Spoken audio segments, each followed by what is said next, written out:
Hi! So, ano ngayon?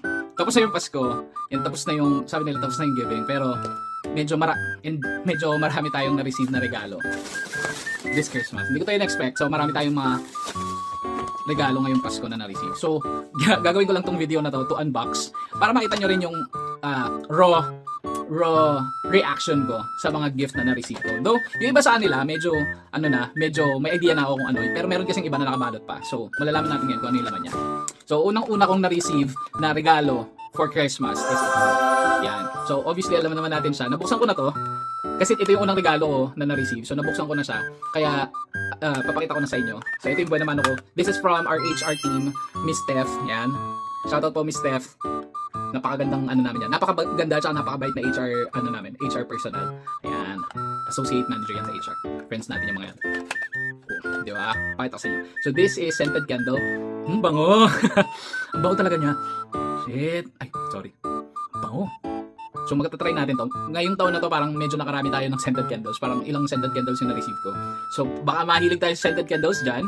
Tingnan natin ano mangyayari. Kasi last year, puro balabal naman. Marami akong balabal. Yan. Bango. Thank you po, Miss Steph. Bango. And, yung second ko na na-receive, eto, buwan naman si Miss Steph, so nasundan agad na ito. This is from Trainer Cat. Nabuksan ko na din to kasi excited ako nung na-receive ko yung regalo. Bihira kasi ako maka-receive ng regalo sa Pasko sa totoo lang. So, ayan. Another scented candle. So, halos pareho siya ng itsura. Tingnan mo. This is from Trainer Cat. Trainer Cat, shout out. Ang bango. Bango. Bango din. Ano to? Wala. Sandalwood. Sandalwood pala to. Ganito pala amoy nun. Ito yung sandalwood. Ito, if I'm not mistaken, ito yung mga ginagamit sa Ito yung ginagamit sa mga insenso. Bango. Bango. Yan. Moving on to our next one. Oh, dalawa. Yay! Nakakalimutan ko na kung kanino to galing. Pero, this is from my family. Sa, galing to sa family reunion namin. So, nakalimutan ko na kung kanino to galing. Late na kasi ako nag-unboxing. Flower petals. Oh! Sabi sa inyo, nakarami ako ng candles ngayong taon. Ang bango! Alam mo yung amoy na parang bagong ligo? Ganun. Bango. Tila may hihilig tayo sa ngayon candles ngayong taon Ang bango. Feeling ko sa pinsan ko ito galing. Kasi pinsan ko ang mahilig magregalo nito. Assorted chocolate candies. Yan. Medyo na po tayo ngayon, babawas tayo ng sugar. Pero syempre, itatry natin to. Thank you po. Thank you. Sarap. Tapos, meron din kami nito. Ito. Yan. Galing to kila Kuya G at saka kay Ate Che. From Chase and Zia. Yan. Yan. So, meron tayong snacks. Snacks for bagong taon. Favorite ko to snack ko. Yan. Sarap yan. Tsaka yung tempura. Akin pala to. Ito yung mga pinamigay ko, natira. Pinamigay ko nung Pasko. Yan, tumbler.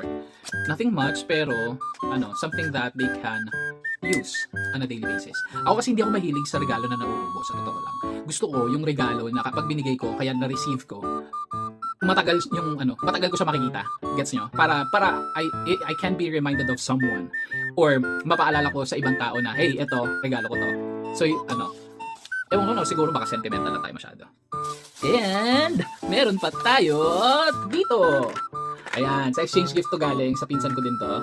Yan, magagamit natin ito sa bagong bahay dahil wala pa tayong mga hook, di ba? So, tama-tama to, hook ng mga susi, tsaka mga ID lace. Yan, dami kasing mga sabit-sabit. Ayaw ng mga yan, yung mga sabit-sabit sa kung saan-saan. Oh, eto. So, this towel, magagamit natin to para sa ref. Lalagay ko to sa ref. Lalagay ko to sa ref o kaya malapit sa sink para meron tayong hand towel doon. Thank you po. Tapos, yan. Pangkuskus natin to. Tama-tama kasi pangkuskus ko naiwan ko doon sa dati naming bahay. Naiwan ko kay mama. So, tama-tama meron na ako magagamit. Ito alam ko kay ate lang ata to galing. Shoutout kay ate lang. Tapos, let's see.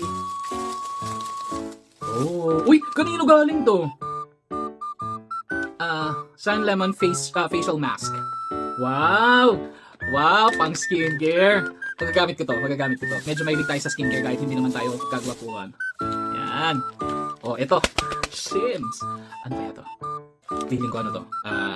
Feeling ko susi ng apartment. Feeling ko ano to? Cheque. Cheque. Ano to? Buksan natin para makarami pa. O yan, punitin daw para makarami ng regalo. Galing sa kapatid ko to. Kasama niya ako nung bumili to. Ito, yan. Pang-design natin sa sa bahay. Ito, isasabit natin to sa pinto. Ayan. Pang-bless ng bahay yan. Yan. Para siyang money tree. Yan, ganda. Thank you sa kapatid ko, Kayla. Yan. Ganda. Meron pa. Meron pa tayo nito. Ano to? Ay, kay Liza. Ang galing din to sa kapatid ko. Alam ko na naman nito. Ayan. Nung Pasko pa nila to kinukulit. Gusto nila buksan ko na daw yung regalo. Eh sabi ko kasi mag-unboxing video ako. So, ayun nga. This is mantel. Yan. Ganda, di ba? Yan. Gandang mantel, di ba? Gagamitin sana namin sa table. Kasi malaki yung table, tapos ang liit lang ng mantel na nilagay namin. So, dadalawahin sana. Problema, hindi ko pa binubuksan yung sa akin. So, eto. Eto, nabuksan ko na magagamit sa bagong taon. Yan. Thank you, Day. Ay, puti. Eto. Nakalimutan ko kanino galing to. Kasi nung nagre-regaluhan kami, nag-aagawan kami. So, nag-aagawan kami kasi yung parang, alam niyo yung trending ngayon na na agawan ng regalo. Yun, ganun ginawa namin. Wow, bango. Namoy ko na agad. Amoy baby. Ano? Amoy baby. Bango. Spray natin konti. Amoy baby. Parang pagka pinabango ko to, tila magkaka-baby ako. What? And then, wipes. Meron tayo na-receive na wipes. Magagamit natin to. Kung saan man, bahala na kayong mag-isip. So, yun yung mga regalo na receive ko ngayong Pasko. So, I'm hoping na sana meron pa sa bagong taon. Baka may mga hahabol pa dyan. Open pa ako for regalo. Bye-bye!